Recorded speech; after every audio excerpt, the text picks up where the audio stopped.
What is going on, Fake Fam? Thank you for joining me on this Sunday morning so you can take a look at everything that I picked up this week on Heels Hauls. And trust me, it's a big one. We got a lot of vintage, we got a lot of new stuff, exclusives. You're not going to want to miss it. It was one hell of a week.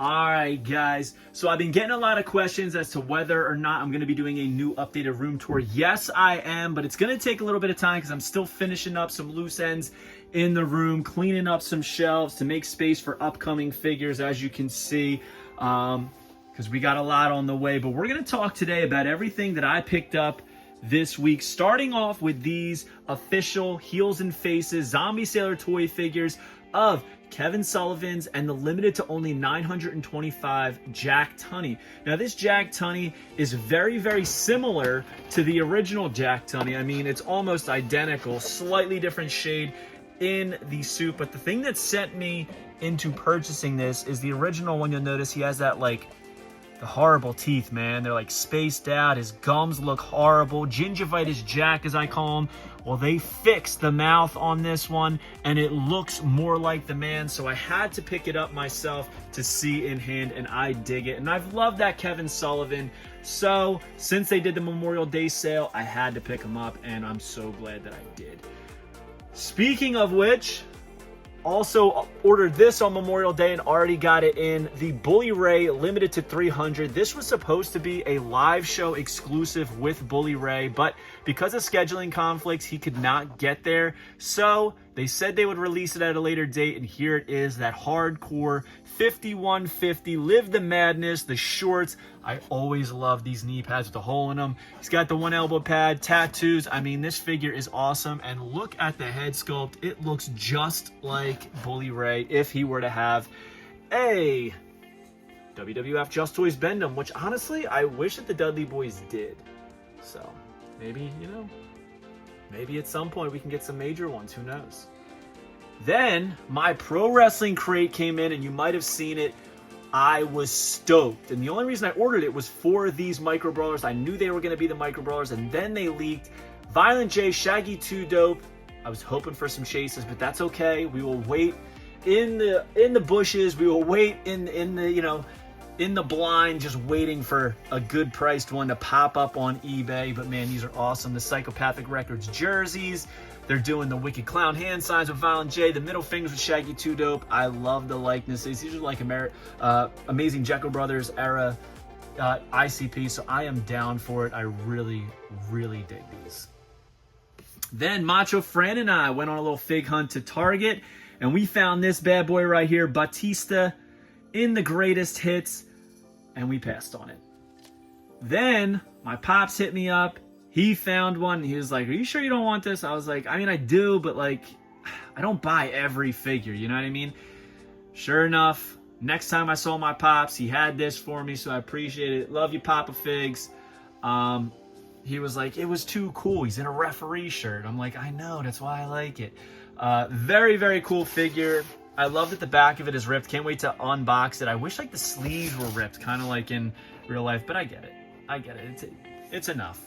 So then we picked up the Jey Uso. We already had Jimmy Uso. You gotta have both, and I've said 100 times, the original elites of these, they were very valuable at one point, and I sold them for like $200, and I regretted it, but I wasn't gonna buy them back, and here they are at retail.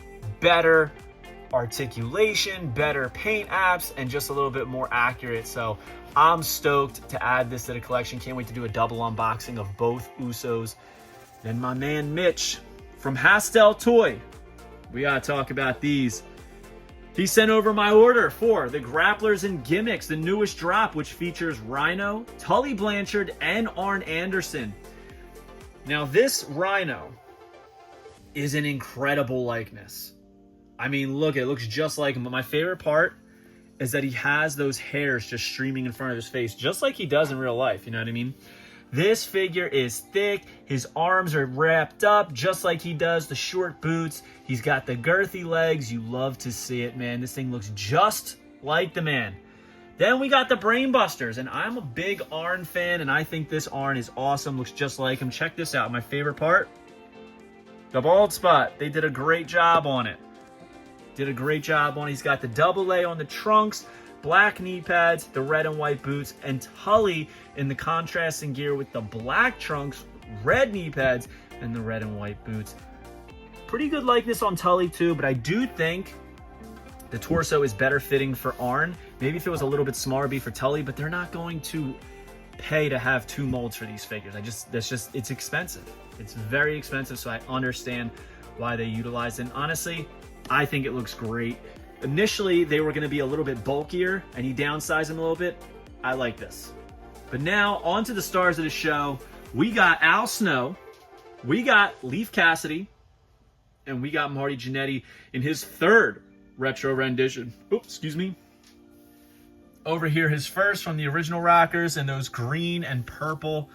And then, of course, Toothless Marty over here. Kind of got the short end of the stick. And then we have this bad boy right here, which I love. Let's talk about Al first. He's got the Help Me on the head as well as his forehead. And I got to say, this is probably one of the best heads ever in figure form. It's got the silver base, the brown hair. It's got the eyeshadow, the Help Me correctly backwards. I mean, this thing is awesome, and it fits in his hand perfectly. I love the singlet. I wish the straps were just a little bit thinner, but I still think it's pretty awesome. The roots growing into his hair is a nice little touch because he definitely was growing out that blonde at this point.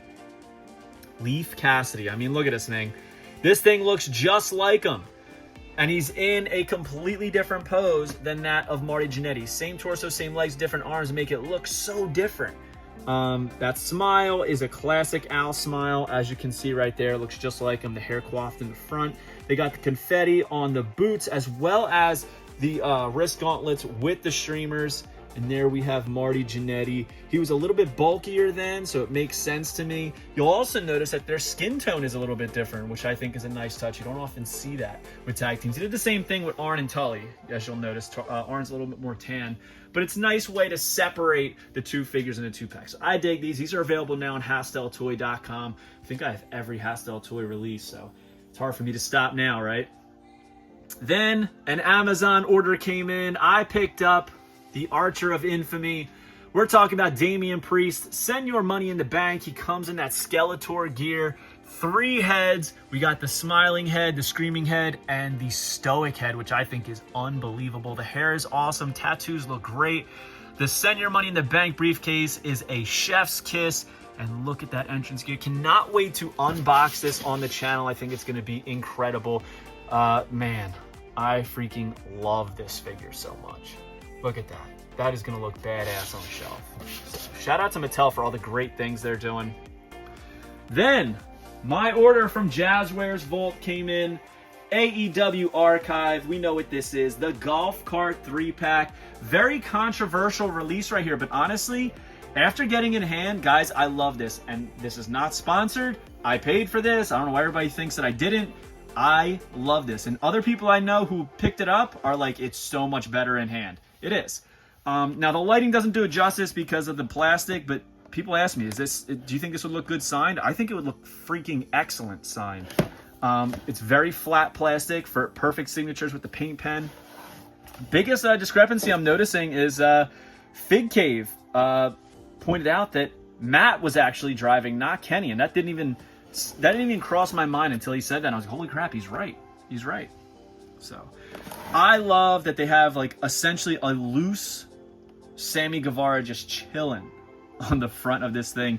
Such a cool display piece. I understand people who are loose collectors and why they wouldn't want this. But as a mint in-box collector for these exclusives, this was like, this is a beautiful display. Usually I like kind of put these in the shipper and put them off. I think I got to put this on display. It just looks so cool, unique, and different. And now for the main course, we got a Sting figure. And I'm not talking about this one. I'm not talking about this one or any other one, because those are actually smaller than this figure that I thought was going to be tiny, and that is a Shell Core WCW candy dispenser. It did come with candy in this belt, but I don't like having any type of food products down in my heel cave, so I had to throw the candy out. But look at this thing. It's absolutely huge. First scale, let me see. Here it is next to that OSFTN. It's huge, and the head is massive. It looks awesome though. Articulated at the head, articulated at the arms, 3 points of articulation. The championship belt says Sting on it. I mean, dude, I bought this for super cheap, and I was like expecting it to be like half the size that it actually is. So now I want all of them. So I'm on the hunt for the rest of the Shell Core series. But yeah, man, I would say it's a pretty solid week it gets. So please comment below your favorite thing I picked up this week and your favorite thing you picked up this week. Don't forget to like, comment, and subscribe. Follow me on Instagram and TikTok at FigHeal. Twitter is at TheFigHeal. Make sure you keep coming back daily for new videos and shorts here on the YouTube channel. We got a lot of fun stuff to come. So stay tuned, guys, and we'll see you on the next one. Peace. Are you a wrestling figure collector of WWE Mattel, AEW Jazzwares, and everything in between? Then you need FigHeal's Wrestling Figure Encyclopedia, the modern edition covering all releases from 2010 to present day. Featuring over 5,000 photos of action figures from the hottest brands, including independent toy makers. Keep track of what you have, want, and need, including loose, mock, and overall collection value. With shots by Matthew Goldberg, the Wrestling Figure Encyclopedia is a must-have for collectors. Premium, full-color, and value black and white editions available now on Amazon.com. If you enjoyed this video, don't forget to like, comment, and subscribe. Follow me on Instagram, TikTok, and Twitter at FigHeal. Pick up my book series on Amazon and my merchandise on ProWrestlingTees.com/FigHeal. Join my official sponsor, Whatnot, at WhatHeal.com and receive $15 off your first purchase.